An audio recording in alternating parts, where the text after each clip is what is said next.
ladies and gentlemen, if you took the DRP, the Deferred Resignation Program, or the DRP 2.0 offered by your agency, I'm sure you're thinking about a lot of things.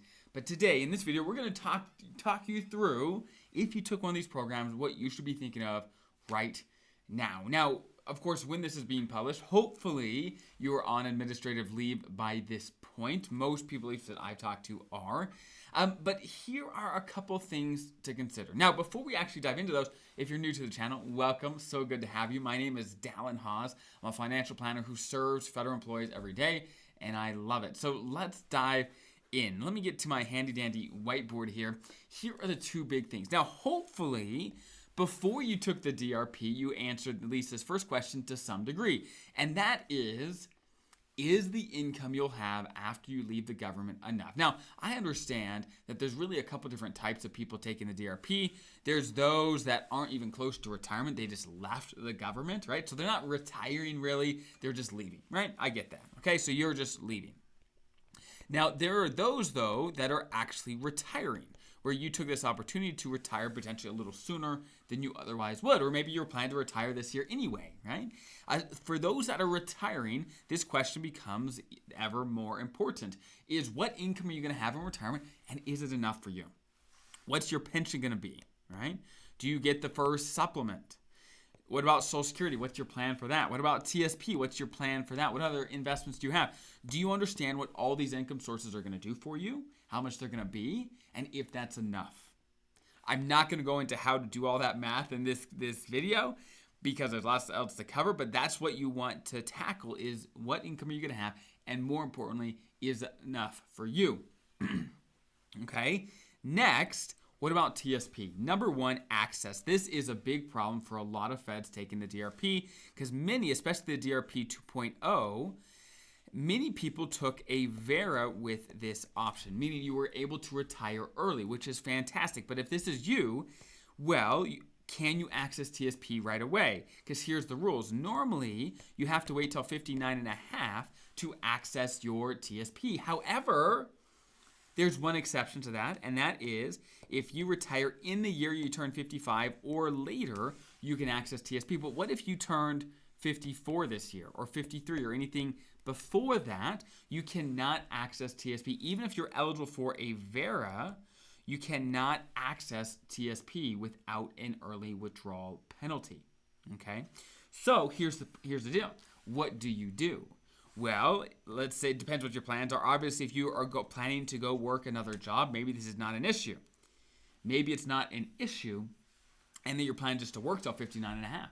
And one thing to note, by the way, the rules I just mentioned of having to work until the age of 55 or later to be able to access TSP without penalty, this is an all or nothing rule, meaning if you retire, let's say at 53, you just took this deferred resignation program, you're 53, you don't just have to wait another 2 years till 55, you got to wait a whole nother longer period of time till 59 and a half. Okay, 59 and a half until you're actually able to access TSP without penalty. Okay, so it's an all or nothing rule. So if you happen to be 55 or later and you're taking the DRP, perfect, you have full access, you are good to go.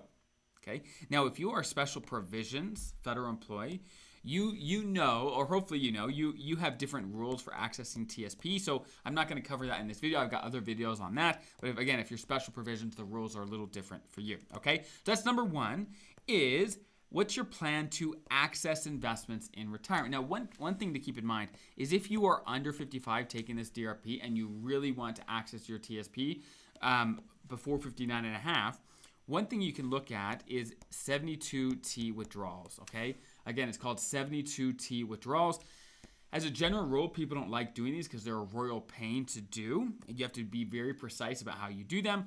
But long story short, if you're interested, they allow you to gain access to TSP early without penalty.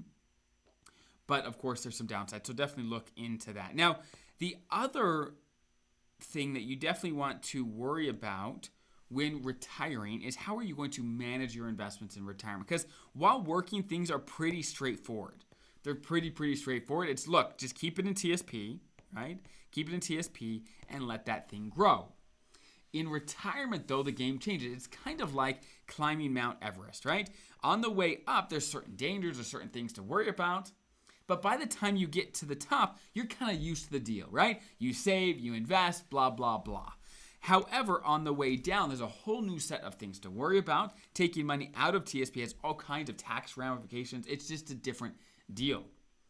And did you know, actually, there's more people that die coming down Mount Everest than that die going up. It's a more dangerous proposition, and I'd have to agree that's very true for taking money out in retirement. It's straightforward to put money in. There's not a lot of dangers there. When pulling money out and investing in retirement, people tend to get very emotional, and they tend to make big mistakes, okay? Now, one of the biggest questions you want to answer when it comes to managing your TSP is where to do it.